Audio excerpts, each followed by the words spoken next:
दोस्तों, आज मैं आपको एक अच्छा सा कहानी सुनाऊंगा। एक गांव में एक लड़की अपनी माँ के साथ रहती थी। वो लड़की मन की बहुत चंचल थी, अक्सर सपनों में खो जाया करती थी। एक दिन वो दूध से भरा बर्तन लेकर शहर जाने की सोच रही थी। उसने अपनी माँ से पूछा, माँ, मैं शहर जा रही हूँ, क्या आपको कुछ मंगवाना है? उसकी माँ ने कहा, मुझे कुछ नहीं चाहिए। हाँ, ये दूध बेचकर जो पैसे मिले उनसे तुम अपने लिए चाहो तो कुछ ले लेना। वो लड़की शहर की ओर चल पड़ी। चलते चलते वो फिर सपनों में खो गई। उसने सोचा कि ये दूध बेचकर भला मुझे क्या फायदा होगा, ज्यादा पैसे तो मिलेंगे नहीं, तो मैं ऐसा क्या करूं कि ज्यादा पैसे कमा सकूं। इतने में ही उसे ख्याल आया कि दूध बेचकर जो पैसे मिलेंगे उससे वो मुर्गियां खरीद सकती है।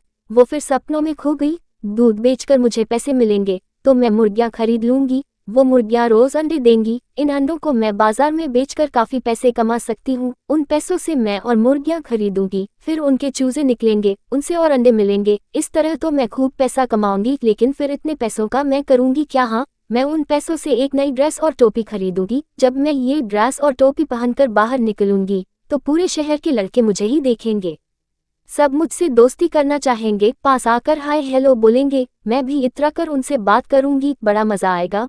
लेकिन ये देखकर बाकी की सब लड़कियां तो मुझसे जलने लगेंगी। उन्हें जलता देख मुझे मजा आएगा। मैं उन्हें घूर कर देखूंगी और अपनी गर्दन इस तरह से स्टाइल में झटककर आगे बढ़ जाऊंगी। ये कहते ही उस लड़की ने अपनी गर्दन को जोर से झटका और गर्दन झटकते ही उसे सामने रखे एक पत्थर से ठोकर भी लग गई और दूध से भरा बर्तन तो उसने सिर पर रख रखा था, नीचे गिरकर टूट गया। ये देख वो सदमे में आ गई और उसकी तंद्रा टूटी। मायूस होकर वो गांव लौटी। उसने अपनी माँ से माफी मांगी कि उसने सारा दूध गिरा दिया। ये सुनकर उसकी माँ ने कहा, दूध के गिरने की चिंता छोड़ो, लेकिन एक बात हमेशा याद रखो कि जब तक अंडे न फूट जाएं तब तक चूजे गिरने से कोई फायदा नहीं। माँ की हिदायत और इशारा दोनों उसको समझ में आ गया। उसकी माँ यही कहना चाहती थी कि जब तक हाथ में कुछ हो नहीं तब तक उसके बारे में यूं ख्याली पुलाव नहीं पकाना चाहिए। इस कहानी से हमें ये सीख मिलती है कि ख्याली पुलाव पकाने से कोई फायदा नहीं। दिन में सपने देखकर उनमें खोने से कुछ नहीं होगा। अगर सच में कुछ हासिल करना है तो हकीकत में मेहनत करो।